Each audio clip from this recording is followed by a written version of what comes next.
You see, Taylor Swift has a very, very liberal audience, as you can imagine. Her general fan, as you can imagine, most of her fans don't tend to lean right. However, she did tell her fans quite prominently during the last election to go register to vote. And having such a progressive audience means she basically told a bunch of progressives to go register to vote and to vote. Without even having to say, go vote Biden. She made a bunch of people go vote Biden. This is very good, obviously. This is, like, big, that someone as huge and influential in America to particularly young Gen Z women as Taylor Swift is getting people to register to vote. And frankly, I have a pretty positive opinion of her just for that reason alone. Her political values seem to be good, and she's done good stuff with her platform in regards to those politics. And with all this going on right now, the Republicans are really worried that Taylor Swift is going to endorse Biden again in this election. So much so that Trump's campaign has, and I quote, said that they are going to declare, quote-unquote, holy war on Taylor Swift. Trump's campaign says they are declaring holy war on Taylor Swift. So here I've got a video by CBS News that's going over Taylor Swift's economic and political impact, and I have no doubt they're going to be getting into that as well, because this is so recent, and that was also fairly recent, but less recent than this, and it's relevant. So let's go ahead and hop right into it, because I have no doubt that the Republicans are going to try to possibly hold back this bill, as well as try to use this as a way of attacking Taylor Swift if she does, or even, you know, if she doesn't outright say she won't endorse Joe Biden. Most of us know the Taylor Swift song, Hi, It's Me, Hi. No problem, it's me. Yeah, there you go. But the NFL and the Kansas City Chiefs might disagree with her. Apex Marketing Group says the Swift factor has created an equivalent brand value of $331.5 million for the NFL and her boyfriend's team, the Chiefs. That's crazy. So for those who don't know, she's dating a football player, and her boyfriend was at the Super Bowl, and she went there just to be there for her boyfriend. And, like, there were pictures of them together, and, like, during, like, halftime or whatever, when they're not actively playing, he would, like, go up to the stands and hug her because she was in the front row. And so all the Swifties were tuned into the Super Bowl to see the bits where where the camera would focus on him and Taylor Swift, because that was, like, one of they're the stars of the show. And, her presence there generated $331 million in brand revenue for the Kansas City Chiefs and NFL. That's f***ing crazy. Taylor Swift is one of the biggest celebrities in America. She is an American sweetheart, if ever there was one, like by the modern standard. For more analysis of Swift's impact, I want to bring in Mariana Alfaro. She's a breaking political news reporter for The Washington Post. So, Mariana, the question in the teleprompter says, how do you explain this phenomena? I don't think it doesn't define, it's very easy. Yeah. Taylor Swift is one of the most popular people on the planet. Yeah. Maybe the most popular person on the planet. And you might be wondering why I'm a politics reporter talking about this, but she's actually starting to have an impact on politics now, and I think that's the next stage for her. Maybe not running for office, but just, all eyes are on who she's going to endorse in the presidential race. I know we're a little early in that, but that's kind of why she's making headlines now, because a lot of... To give you an idea, Taylor Swift is the Mr. Beast of music. That should put things into perspective. Conservative pundits are kind of, worried or maybe already concerned that she could endorse President Biden, and that would, kind of have all her Swifties maybe influence their opinion come November. There's a new survey from Lending Tree that came out this week. It says 75% of Americans will tune into the Super Bowl. They're going to spend $116 on average on food and drinks and other items. And the U.S. Travel Association did the math when it comes to Swift's. I don't give a flying fuck about football, but I did go to a few baseball games. Besides going to swim meets that I was actively swimming at, that I guess you could count that as sort of a sporting event that I've, gone to. Technically, I've gone to dozens and dozens and dozens of those. But as far as being a like guest, like a visitor watching a sporting event, like a person in the crowd. I've only done it a few times, and it's when my mom and stepdad had gotten like these really cheap season tickets to like a local baseball game in I think Tampa or Clearwater. It was one of the bigger stadiums, and you know, it wasn't like a crazy big game or anything like that, but it was, you know, it was a solid, it was some, they were significant, and the food was the best part. I genuinely didn't give a fuck about the game, but God, was it fun just getting a non-stop, like, back and forth to get, like, hot dogs, popcorn, nachos, like, whatever the hell I wanted. All I cared about was the food, and the food was actually good. And I honestly wouldn't mind going to the Super Bowl one day just to say that I had gone physically to the Super Bowl in person and to just eat so much goddamn food.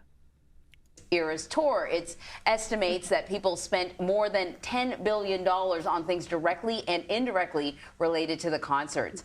At a time where people, you know, are feeling their feelings about the U.S. economy, it's not that great. Why is Swift such a strong factor? I mean, those tickets were super expensive to go to that tour, and even though people were really concerned about, are we heading into a recession, you know, back then in the summertime, we didn't know, they sure found the money for those tickets. Yeah, I mean, I think the average ticket was about $500 per 100. Well, that's the fact. Luxury items are cheaper than ever right now, while things you need to live are more expensive than ever. That's the big problem. And it, like, the economy, as we read an article just before, the economy hasn't been, like, made to serve most of America's working class for a very long time. Biden has actually made serious, like, measures to change that. But we're now facing the consequences of Bush-era economics, the slow-down Band-Aid that was Obama, and then the extreme exacerbator that was one term of Trump and a pandemic that he mishandled. And now Biden has to clean up that mess. It takes more than 4 years to do that, and people are not willing to wait more than 4 years before picking someone else than Biden. And it's really, really scary. There was this one fantastic meme I saw on Twitter recently. I had to retweet it because it basically explains, like, this image, better than anything else, explains my opinion on the state of American politics right now. This is quote tweeting a study using data that goes up to 2020. Great news. 71% of Americans think the U.S. should spend more on, quote, assistance to the poor. But if you call it welfare, that number drops to 30%. 71 to 30, it drops from 71 to 30% if you call assistance to the poor welfare in polling of Americans' opinions on the topic. And I feel like this image perfectly summarizes my opinion on this entire thing. We taught this chimpanzee to understand the median voter's politics, and he hanged himself. It's just, it's the only thing. This meme is the only way that I can express my opinions on that data without tearing my hair out and screaming into the camera. $100, and again, I didn't see any tickets at that price. I think I was seeing like $2,000 tickets. But Taylor did bring in, I think it was $5.7 billion to the American economy just from the Eras tour. I mean, she took home $4.1 billion, so good for her. But she almost brought in, $6 billion to the rest of America. Holy and I shit. think it's just because, there's this feeling that there hasn't really been an artist like her. I guess in recent history. I mean, there's definitely Beyonce, who also had a big, big impact on the American economy with her tour this year. But it's just like a very big, loyal fandom. And I think that, I've been talking to experts about, figures like this, and there's nothing really like her, especially with young women. To give you an idea of how big Taylor Swift is, she was the one who blew up the dress. Her tweet was what made that go viral back in 2015. She was huge in 2015. I remember, like, YouTube was different back then. It just, like, always showed you the top videos when you'd go to the YouTube homepage. I kind of liked that. I kind of liked that, like, most of the YouTube homepage was my recommended, but there was also the, here's the normie recommended so you can see what's going on, like, in the world right now. And Taylor Swift was always in that top, like, trending area on the home page.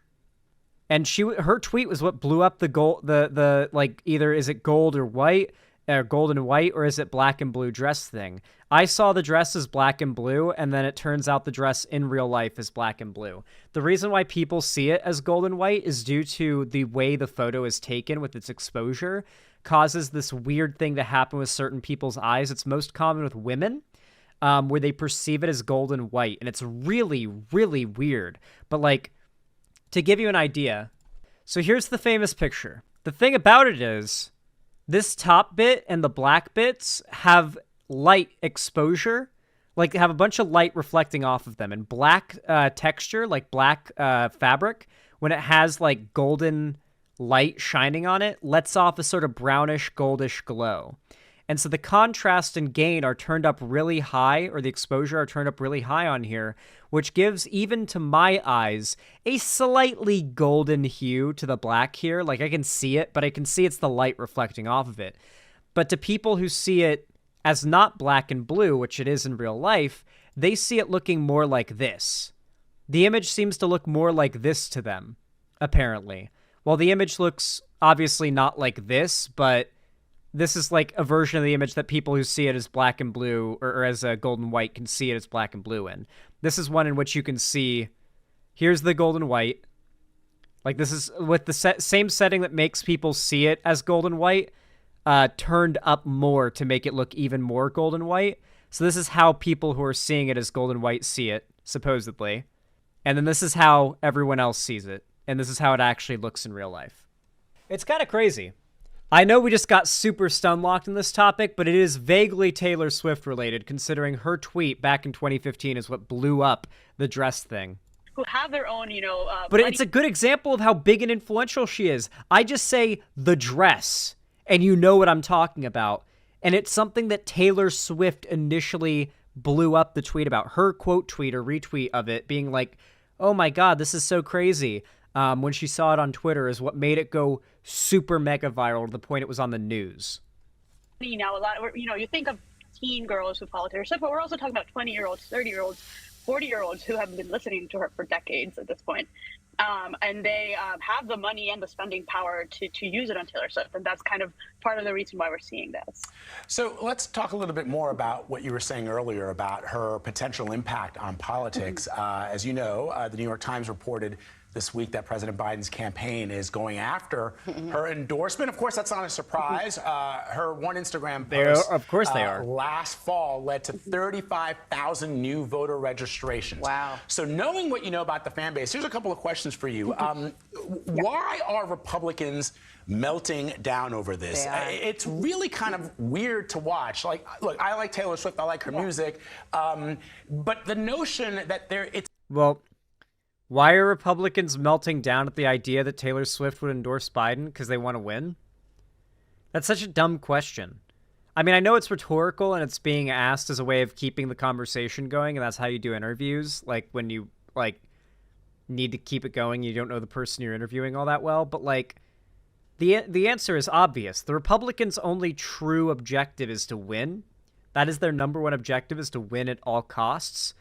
And Taylor Swift endorsing Biden is not good for their winning chances, and they need to harass her out of doing that in their view.